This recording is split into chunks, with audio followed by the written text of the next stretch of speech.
A 7.8 magnitude earthquake rocked Nepal with harmful force, killing thousands of people on April 25th.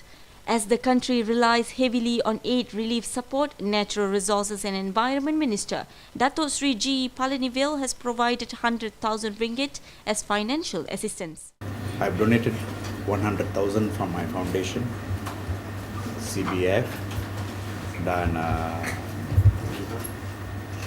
the most important thing for us is now to protect all our victims, and then we have to start donating more and more money to the Nepalese embassy so that they can start building some houses, protect the area